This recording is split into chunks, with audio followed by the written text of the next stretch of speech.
Welcome to our channel. South సినిమాలకి north లో ఎంత క్రేజ్ ఉందో చెప్పనవసరం లేదు. సౌత్ సినిమాలు బాలీవుడ్ బాక్స్ ఆఫీస్ వద్ద మంచి కలెక్షన్ నే తెచ్చుకుంటున్నాయి. బాహుబలి 2, పుష్ప 2, కేజీఎఫ్ 2 లాంటి మూవీస్ అయితే బాలీవుడ్ లో ఎంత పెద్ద హిట్స్ అయ్యాయో స్పెషల్ గా చెప్పాల్సిన అవసరం లేదు.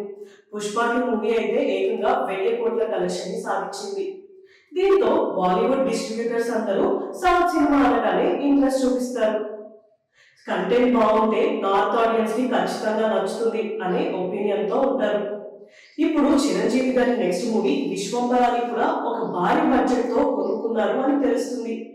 చిరంజీవి గారికి సౌత్ లో ఎలా ఫాలోయింగ్ ఉందో నార్త్ లో కూడా మంచి ఫాలోయింగ్ ఉంది. చిరంజీవి గారు నెక్స్ట్ విశ్వంబర అనే ఒక సోషియో ఫ్యాంటసీతో మన ముందుకి రాబోతున్నారు.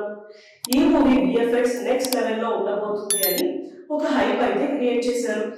హాలీవుడ్ మూవీస్ కి వర్క్ చేసిన విఎఫ్ఎక్స్ టెక్నీషియన్స్ ఈ మూవీకి వర్క్ చేస్తున్నారు అనే న్యూస్ అయితే వస్తుంది. ఈ మూవీ కోసం ఆడియన్స్ అందరూ చాలా వెయిట్ చేస్తున్నారు. ఈ మూవీ మీద అందరికీ హై ఎక్స్పెక్టేషన్స్ ఉన్నాయి. దీంతో బాలీవుడ్ లోనే ఒక ప్రముఖ డిస్ట్రిబ్యూటర్ ఈ మూవీని 38 కోట్లు పెట్టి కొనుక్కున్నారంట. ఎలా కాదన్నా కనీసం 50 కోట్ల కలెక్షన్ సాధిస్తుంది అనే నమ్మకంతో ఉన్నారంట. ఈ మూవీ మే నెలలో రిలీజ్ చేయాలి అని టాక్ అయితే వస్తుంది. కానీ ఇప్పటి వరకు అఫీషియల్ అనౌన్స్మెంట్ అనేది రాలేదు. ఈ మూవీ గురించి అఫీషియల్ అనౌన్స్మెంట్ ఏమన్నా వస్తుందేమో చూడాలి. ఇలాంటి వీడియోస్ కోసం మా ఛానల్ ని సబ్స్క్రైబ్ చేసుకోండి. Thank you for watching.